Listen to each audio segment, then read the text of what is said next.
Esta es una grabación LibriVox. Todas las grabaciones LibriVox son de dominio público.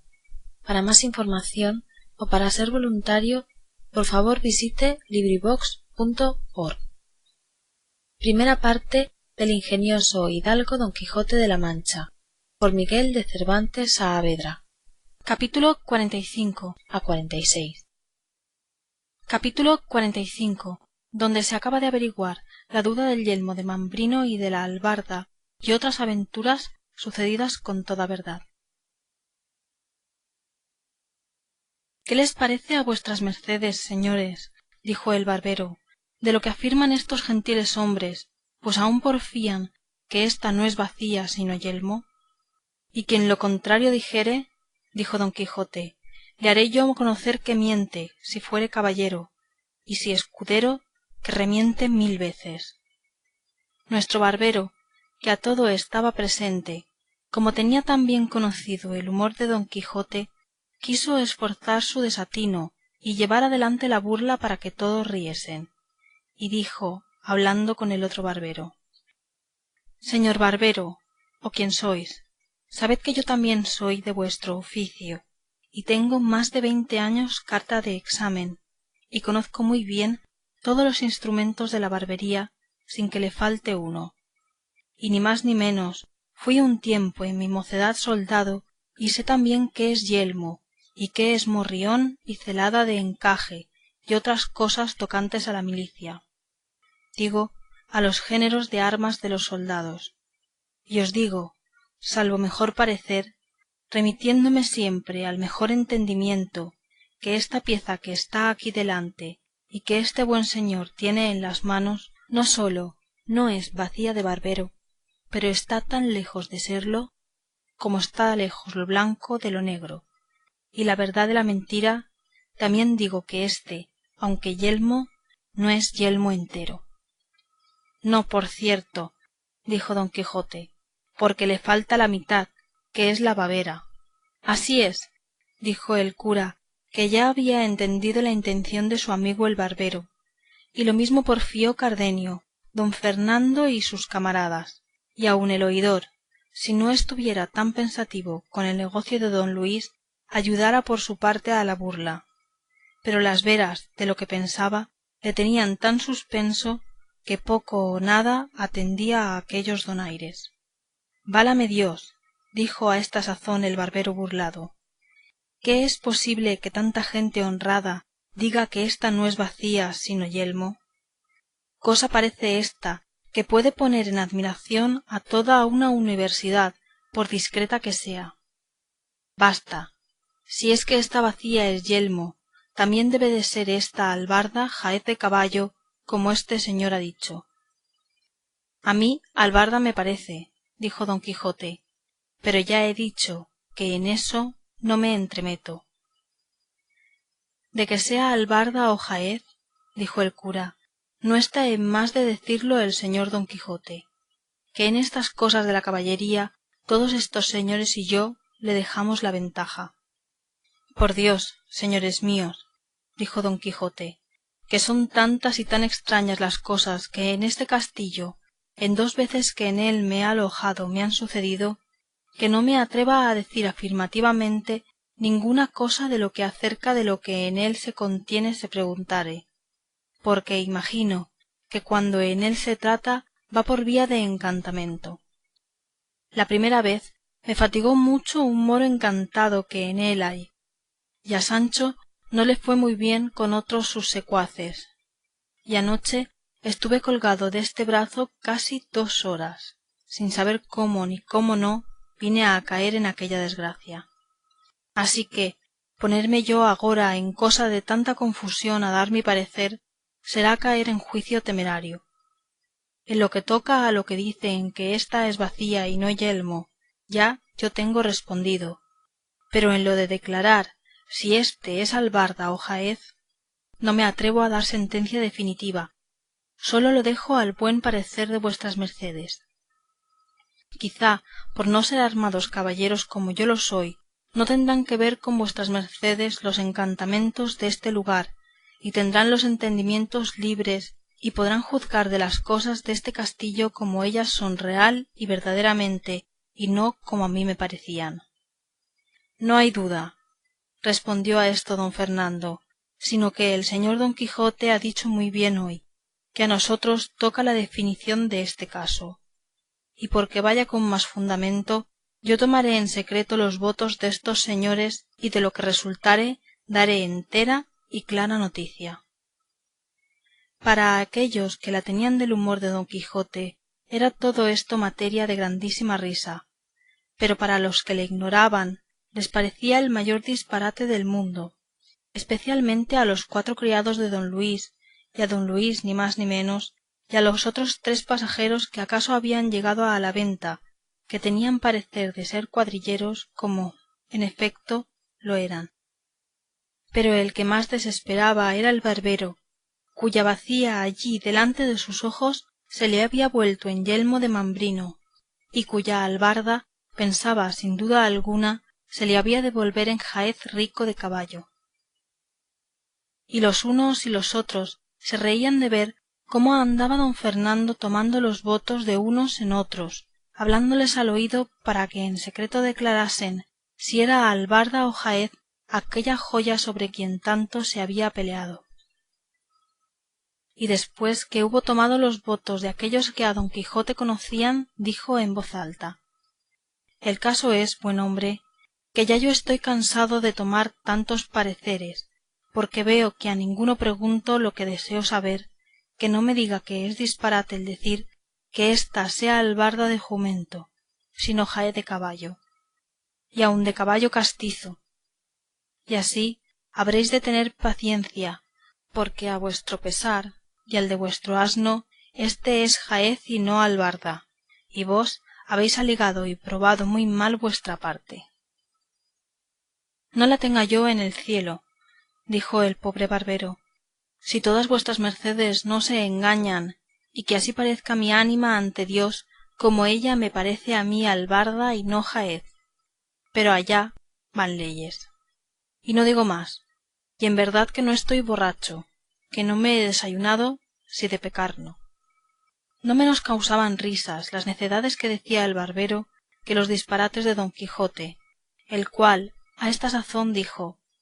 Aquí no hay más que hacer, sino que cada uno tome lo que es suyo, y a quien Dios se la dio, San Pedro se la bendiga. Uno de los 4 dijo: Si ya no es que esto sea burla pensada, no me puedo persuadir que hombres de tan buen entendimiento como son, o parecen, todos los que aquí están, se atrevan a decir y afirmar que ésta no es bacía ni aquella albarda. Mas, como veo que lo afirman y lo dicen, me doy a entender que no carece de misterio el porfiar una cosa tan contraria de lo que nos muestra la misma verdad y la misma experiencia, porque voto a tal, y arrojóle Redondo, que no me den a mí entender cuantos hoy viven en el mundo al revés que ésta no es bacía de barbero y ésta albarda de asno. Bien podía ser de borrica, dijo el cura. Tanto monta, dijo el criado, que el caso no consiste en eso, sino en si es o no albarda, como vuestras mercedes dicen. Oyendo esto, uno de los cuadrilleros que habían entrado, que había oído la pendencia y quistión, lleno de cólera y de enfado, dijo: Tan albarda es como mi padre, y el que otra cosa ha dicho o dijere debe estar hecho uva. Mentís como bellaco, villano,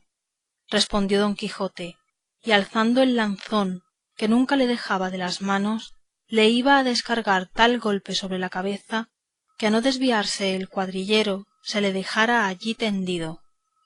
El lanzón se hizo pedazos en el suelo, y los demás cuadrilleros, que vieron tratar mal a su compañero, alzaron la voz pidiendo favor a la santa hermandad.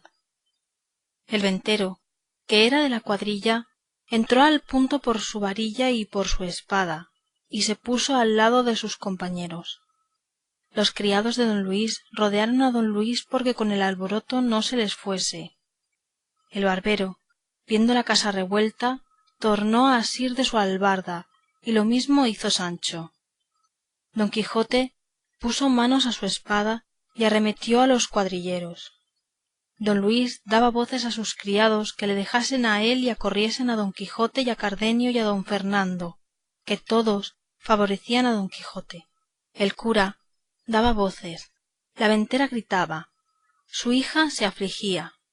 Maritornes lloraba, Dorotea estaba confusa, Luscinda suspensa y doña Clara desmayada. El barbero aporreaba a Sancho, Sancho molía al barbero. Don Luis, a quien un criado suyo se atrevió a asirle del brazo porque no se fuese, le dio una puñada que le bañó los dientes en sangre. El oidor le defendía. Don Fernando tenía debajo de sus pies a un cuadrillero, midiéndole el cuerpo con ellos muy a su sabor. El ventero tornó a reforzar la voz, pidiendo favor a la santa hermandad, de modo que toda la venta era llantos, voces, gritos, confusiones, temores, sobresaltos, desgracias, cuchilladas, mojicones, palos, coces y efusión de sangre. Y en la mitad de este caos, máquina y laberinto de cosas, se le representó en la memoria a don Quijote, que se veía metido de hoz y de coz en la discordia del campo de Agramante, y así dijo, con voz que atronaba la venta: ténganse todos, todos envainen, todos se sosieguen, óiganme todos, si todos quieren quedar con vida. A cuya gran voz todos se pararon, y él prosiguió diciendo: ¿no os dije yo, señores, que este castillo era encantado y que alguna región de demonios debe de habitar en él? En confirmación de lo cual quiero que veáis por vuestros ojos cómo se ha pasado aquí y trasladado entre nosotros la discordia del campo de Agramante. Mirad cómo allí se pelea por la espada, aquí por el caballo, acullá por el águila, acá por el yelmo, y todos peleamos y todos no nos entendemos. Venga pues vuestra merced, señor oidor, y vuestra merced, señor cura, y el uno sirva de rey Agramante y el otro de rey sobrino, y pónganos en paz, porque por Dios todopoderoso, que es gran bellaquería que tanta gente principal como aquí estamos se mate por causas tan livianas. Los cuadrilleros, que no entendían el frasis de don Quijote y se veían mal parados de don Fernando, Cardenio y sus camaradas, no querían sosegarse. El barbero sí, porque en la pendencia tenía deshechas las barbas y la albarda. Sancho, a la más mínima voz de su amo, obedeció como buen criado. Los cuatro criados de don Luis también se estuvieron quedos, viendo cuán poco les iba en no estarlo. Sólo el ventero porfiaba que se habían de castigar las insolencias de aquel loco, que a cada paso le alborotaba la venta. Finalmente el rumor se apaciguó por entonces.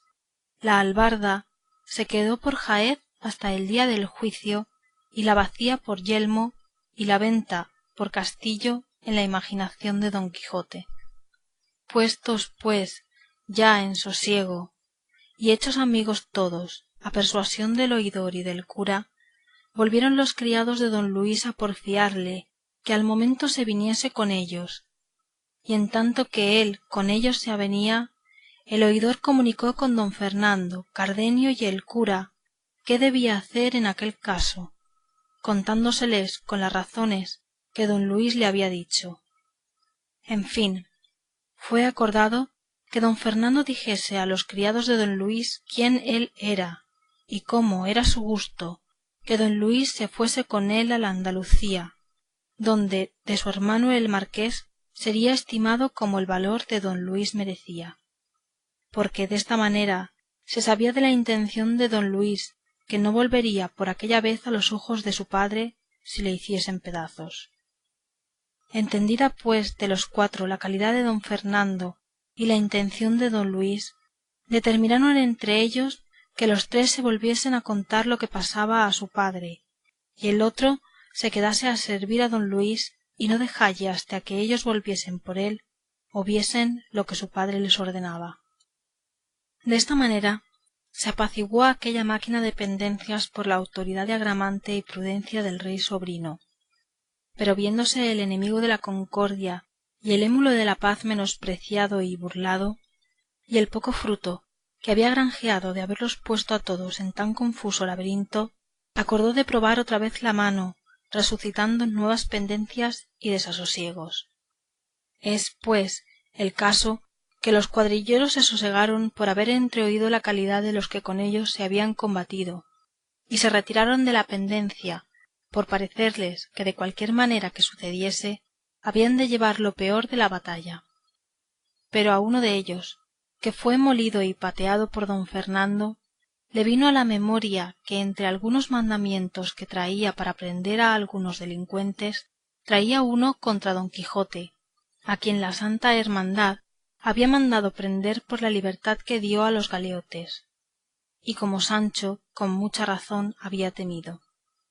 Imaginando pues esto, quiso certificarse si las señas que de don Quijote traía venían bien, y sacando del seno un pergamino, topó con lo que buscaba, y poniéndosele a leer despacio, porque no era buen lector, a cada palabra que leía ponía los ojos en don Quijote y iba cotejando las señas del mandamiento con el rostro de don Quijote, y halló que, sin duda alguna, era el que el mandamiento rezaba. Y apenas se hubo certificado cuando, recogiendo su pergamino, en la izquierda tomó el mandamiento y con la derecha asió a don Quijote del cuello fuertemente, que no le dejaba alentar, y a grandes voces decía: «Favor a la Santa Hermandad, y para que se vea que lo pido de veras, léase este mandamiento donde se contiene que se prenda a este salteador de caminos». Tomó el mandamiento el cura y vio cómo era verdad cuanto el cuadrillero decía y cómo conveía con las señas con don Quijote, el cual, viéndose tratar mal de aquel villano malandrín, puesta la cólera en su punto y crujiéndole los huesos de su cuerpo, como mejor pudo él, asió al cuadrillero con entrambas manos de la garganta, que a no ser socorrido por sus compañeros, allí dejara la vida antes que don Quijote la presa. El ventero, que por fuerza había de favorecer a los de su oficio, acudió luego a dalle favor. La ventera, que vio de nuevo a su marido en pendencias, de nuevo alzó la voz, cuyo tenor le llevaron luego Maritornes y su hija, pidiendo favor al cielo y a los que allí estaban. Sancho dijo, viendo lo que pasaba: «Vive el Señor, que es verdad cuanto mi amo dice de los encantos de este castillo, pues no es posible vivir una hora con quietud en él». Don Fernando despartió al cuadrillero y a don Quijote y, con gusto de entrambos, les desenclavijó las manos, que el uno en el collar del sayo del uno y el otro en la garganta del otro bien asidas tenían. Pero no por esto cesaban los cuadrilleros de pedir su preso, y que los ayudasen a dárselo atado y entregado a toda su voluntad, porque así convenía al servicio del rey y de la Santa Hermandad, de cuya parte de nuevo les pedían socorro y favor para hacer aquella prisión de aquel robador y salteador de sendas y de carreteras. Reíase al oír estas razones don Quijote, y con mucho sosiego dijo: «Venid acá, gente soez y mal nacida. ¿Saltear caminos llamáis al dar libertad a los encadenados, a soltar a los presos, a correr a los miserables, alzar los caídos, remediar los menesterosos? Ah, gente infame, digna por vuestro bajo y vil entendimiento, que el cielo no os comunique el valor que se encierra en la caballería andante, ni os dé a entender el pecado e ignorancia en que estáis, en no reverenciar la sombra, cuanto más la asistencia de cualquier caballero andante. Venid acá, ladrones en cuadrilla, que no cuadrilleros, salteadores de caminos con licencia de la Santa Hermandad. Decidme, ¿quién fue el ignorante que firmó mandamiento de prisión contra un tal caballero como yo soy? ¿Quién el que ignoró que son exentos de todo judicial fuero los caballeros andantes, y que su ley es su espada, sus fueros sus bríos, sus premáticas su voluntad? ¿Quién fue el mentecato, vuelvo a decir, que no sabe que no hay secutoria de hidalgo con tantas preeminencias ni exenciones como la que adquiere un caballero andante el día que se arma caballero y se entrega al duro ejercicio de la caballería. ¿Qué caballero andante pagó pecho, alcabala, chapín de la reina, moneda forera, portazgo ni barca?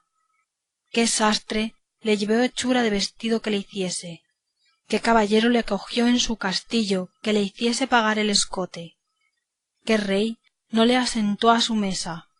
¿Qué doncella no se le aficionó y se le entregó rendida a todo su talante y voluntad? Y finalmente, ¿qué caballero andante ha habido, hay ni habrá en el mundo que no tenga bríos para dar él solo 400 palos a 400 cuadrilleros que se le pongan delante? Fin del capítulo 45. Capítulo 46. De la notable aventura de los cuadrilleros y la gran ferocidad de nuestro buen caballero Don Quijote. En tanto que Don Quijote esto decía, estaba persuadiendo el cura a los cuadrilleros cómo Don Quijote era falto de juicio, como le veían por sus obras y por sus palabras, y que no tenían para qué llevar aquel negocio adelante, pues, aunque le prendiesen y llevasen, luego le habían de dejar por loco. A lo que respondió el del mandamiento, que a él no tocaba juzgar de la locura de Don Quijote, sino hacer lo que de su mayor le era mandado, y que una vez preso, siquiera le soltasen 300. Con todo eso, dijo el cura, por esta vez no le habéis de llevar,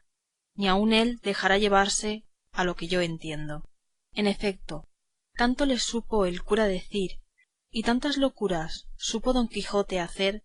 que más locos fueran que no él los cuadrilleros, si no conocieran la falta de Don Quijote.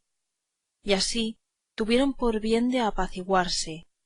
y aun de ser medianeros de hacer las paces entre el barbero y Sancho Panza, que todavía asistían con gran rencor a su pendencia. Finalmente ellos, como miembros de justicia, mediaron la causa y fueron árbitros de ella, de tal modo que ambas partes quedaron, si no del todo contentas, a lo menos en algo satisfechas, porque se trocaron las albardas y no las cinchas y jáquimas. Y en lo que tocaba al yelmo de Mambrino, el cura, a socapa y sin que Don Quijote lo entendiese, le dio por la bacía 8 reales, y el barbero le hizo una cédula del recibo y de no llamarse a engaño por entonces ni por siempre jamás. Amén. Sosegadas pues estas dos pendencias, que eran las más principales y de más tomo, restaba que los criados de don Luis se contentasen de volver los 3 y que el uno quedase para acompañarle donde don Fernando le quería llevar. Y como ya la buena suerte y mejor fortuna había comenzado a romper lanzas y a facilitar dificultades en favor de los amantes de la venta y de los valientes della, quiso llevarlo al cabo y dar a todo felice suceso, porque los criados se contentaron de cuanto don Luis quería, de que recibió tanto contento doña Clara, que ninguno en aquella sazón la miraba al rostro que no conociera el regocijo de su alma. Zoraida, aunque no entendía bien todos los sucesos que había visto, se entristecía y alegraba a bulto conforme veía y notaba los semblantes a cada uno, especialmente de su español, en quien tenía siempre puestos los ojos y traía colgada el alma. El ventero, a quien no se le pasó por alto la dádiva y recompensa que el cura había hecho al barbero, pidió el escote de Don Quijote con el menoscabo de sus cueros y falta de vino, jurando que no saldría de la venta rocinante ni el jumento de Sancho sin que se le pagase primero hasta el último ardite. Todo lo apaciguó el cura y lo pagó don Fernando, puesto que el oidor de muy buena voluntad había también ofrecido la paga, y de tal manera quedaron todos en paz y sosiego que ya no parecía la venta la discordia del campo de Agramante, como don Quijote había dicho, sino la misma paz y quietud del tiempo de Octaviano. De todo lo cual fue común opinión que se debían dar las gracias a la buena intención y mucha elocuencia del señor cura, y a la incomparable libertad de don Fernando. Viéndose pues don Quijote libre y desembarazado de tantas pendencias, así de su escudero como suyas, le pareció que sería bien seguir su comenzado viaje y dar fin a aquella grande aventura para que había sido llamado y escogido, y así, con resoluta determinación, se fue a poner de hinojos ante Dorotea, la cual no le consintió que hablase palabra hasta que se levantase, y él, por obedecella, se puso en pie y le dijo: es común proverbio, fermosa señora, que la diligencia es madre de la buena ventura, y en muchas y graves cosas ha mostrado la experiencia que la solicitud del negociante trae a buen fin el pleito dudoso, pero en ningunas cosas se muestra más esta verdad que en las de la guerra, adonde la celeridad y presteza previene los discursos del enemigo y alcanza la victoria antes que el contrario se ponga en defensa. Todo esto digo, alta y preciosa señora, porque me parece que la estada nuestra en este castillo ya es sin provecho y podría sernos de tanto daño que lo echásemos de ver algún día, porque, quién sabe, si por ocultas espías y diligencias habrá sabido ya vuestro enemigo el gigante de que yo voy a destruille, y, dándole lugar el tiempo, se fortifique en algún inexpugnable castillo y fortaleza, contra quien valiesen poco mis diligencias y la fuerza de mi incansable brazo. Así que, señora mía, prevengamos, como tengo dicho, con nuestra diligencia sus designios, y partamos luego a la buena ventura, que no estará más de tenerla vuestra grandeza, como desea, de cuanto yo tarde de verme con vuestro contrario. Calló y no dijo más don Quijote, y esperó con mucho sosiego la respuesta de la fermosa infanta, la cual, con ademán señorial y acomodado al estilo de don Quijote, le respondió desta manera: yo os agradezco, señor caballero,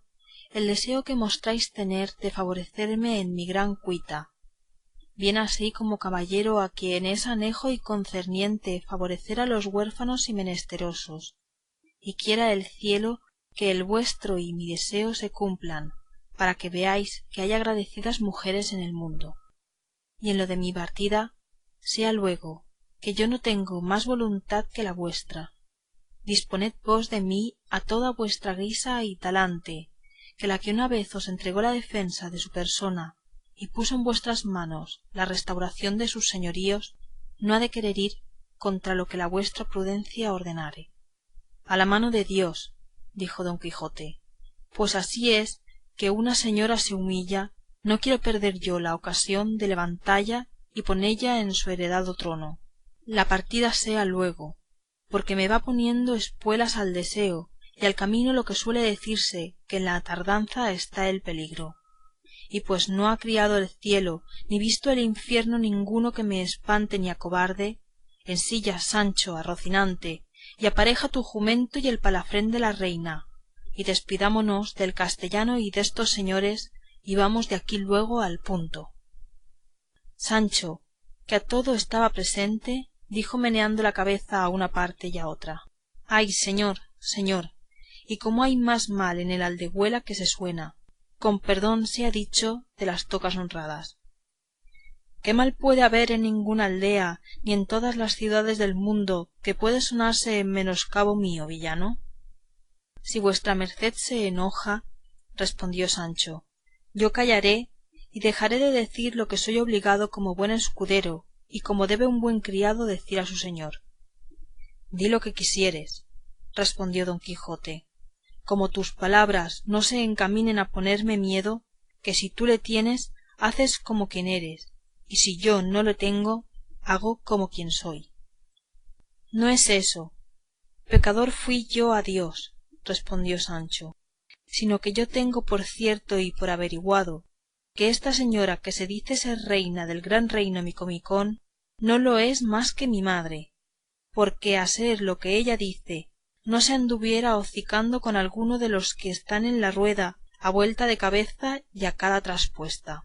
Paróse colorada con las razones de Sancho Dorotea, porque era verdad que su esposo don Fernando alguna vez, a hurto de otros ojos, había cogido con los labios parte del premio que merecían sus deseos, lo cual había visto Sancho, y parecióle que aquella desenvoltura más era de dama cortesana que de reina de tan gran reino, y no pudo ni quiso responder palabra a Sancho, sino dejóle proseguir en su plática, y él fue diciendo: esto digo, señor, porque si al cabo de haber andado caminos y carreras, y pasado malas noches y peores días, ha de venir a coger el fruto de nuestros trabajos el que está holgando en esta venta, no hay para qué darme priesa a que ensille rocinante, albarde el jumento y aderece el palafrén, pues será mejor que nos estemos quedos y cada puta hile y comamos. Oh, válame Dios, y cuán grande que fue el enojo que recibió don Quijote oyendo las descompuestas palabras de su escudero. Digo que fue tanto que con voz atropellada y tartamuda lengua, lanzando vivo fuego por los ojos, dijo: oh, bellaco, villano, mal mirado, descompuesto, ignorante, infacundo, deslenguado, atrevido, murmurador y maldiciente, tales palabras has osado decir en mi presencia y en las destas ínclitas señoras, y tales deshonestidades y atrevimientos osaste poner en tu confusa imaginación.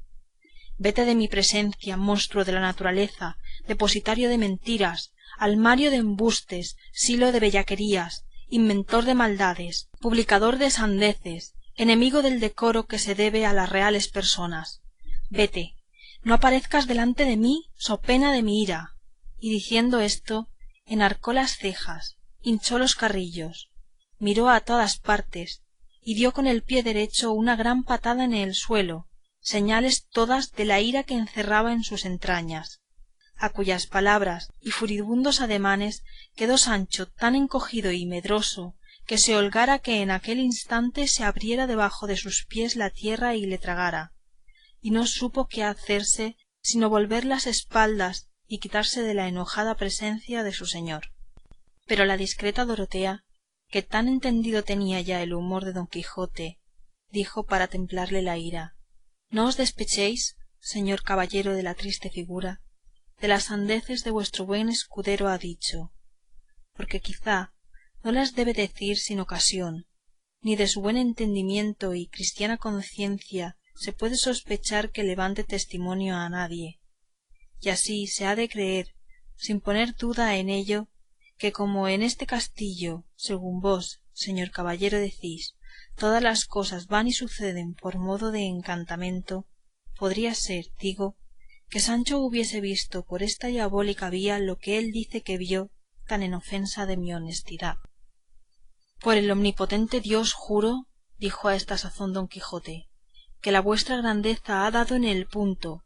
y que alguna mala visión se le puso delante a este pecador de Sancho, que le hizo ver lo que fuera imposible verse de otro modo que por el de encantos no fuera, que sé yo bien de la bondad e inocencia deste desdichado, que no sabe levantar testimonio a nadie. Así es y ansí será, dijo don Fernando, por lo cual debe vuestra merced, señor don Quijote, perdonalle y reducille al gremio de su gracia, sicut erat in principio, antes que tales visiones le sacasen de juicio. Don Quijote respondió que él le perdonaba, y el cura fue por Sancho, el cual vino muy humilde, y, hincándose de rodillas, pidió la mano a su amo y él se la dio, y después de habérsela dejado besar, le echó la bendición diciendo: agora acabarás de conocer, Sancho, hijo, ser verdad lo que yo otras muchas veces te he dicho, de que todas las cosas deste castillo son hechas por vía de encantamento. Así lo creo yo, dijo Sancho, excepto aquello de la manta, que realmente sucedió por vía ordinaria. No lo creas, respondió don Quijote, que si así fuera, yo te vengara entonces y aun agora, pero ni entonces ni agora pude ni supe en quién tomar venganza del tu agravio. Desearon saber todos qué era aquello de la manta, y el ventero les contó punto por punto la volatería de Sancho Panza, de que no poco se rieron todos y de que no menos se corriera Sancho,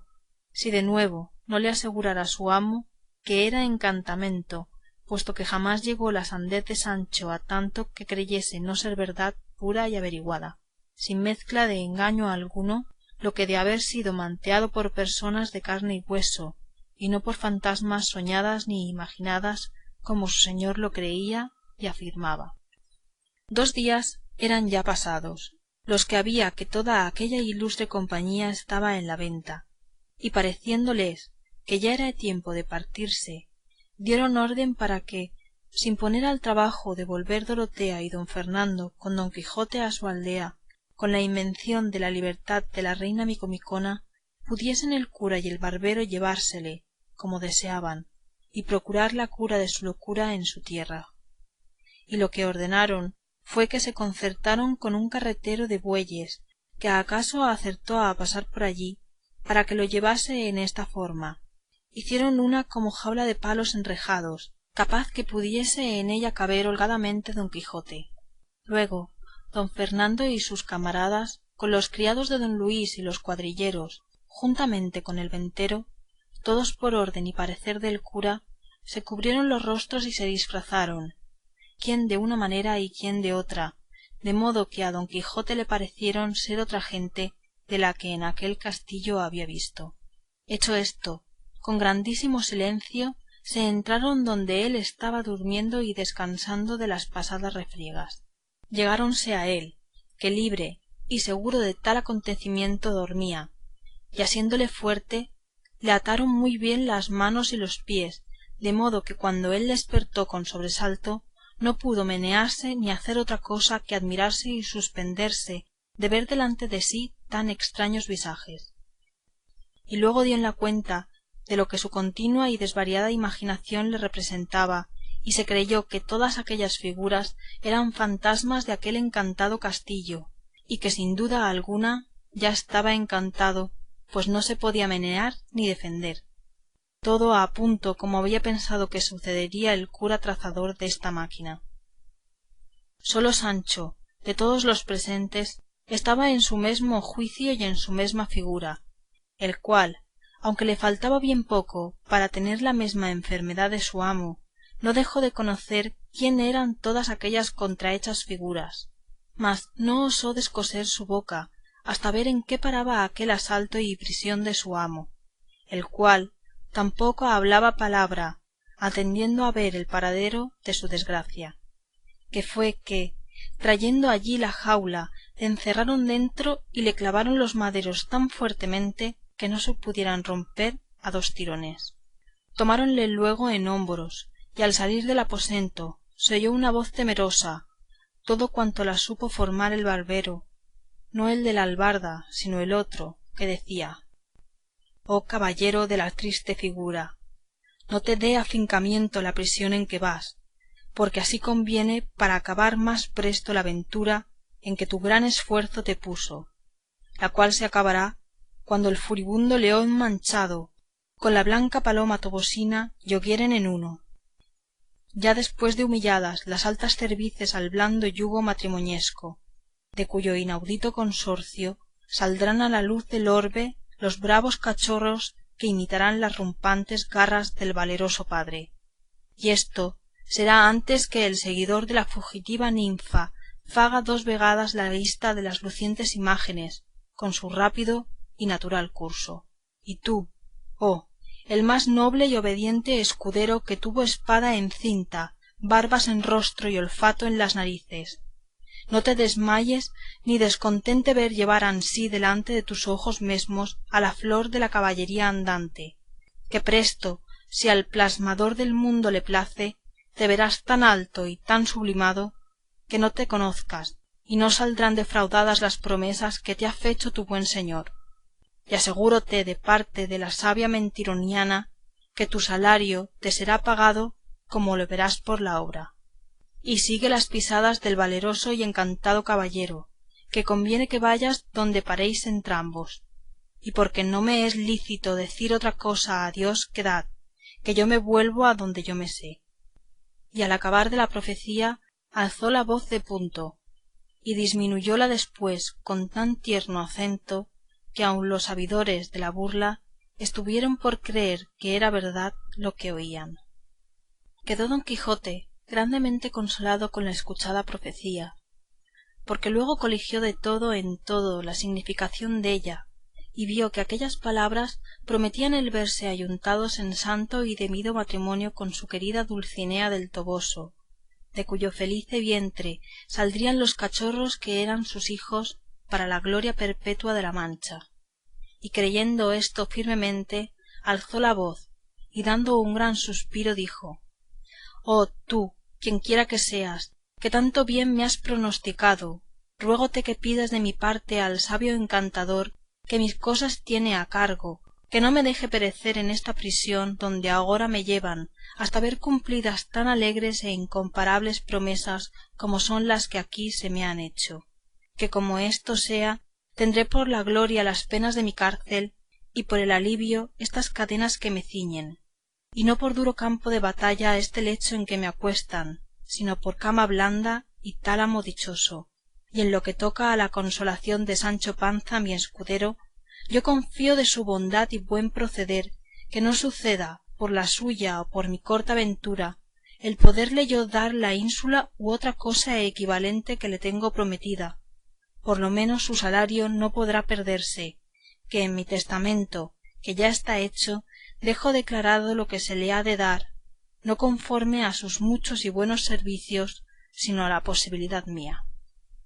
Sancho Panza se inclinó con mucho comedimiento y le besó entrambas las manos, porque la una no pudiera por estar atadas entrambas. Luego tomaron la jaula en hombros aquellas visiones y la acomodaron en el carro de los bueyes. Capítulo 46.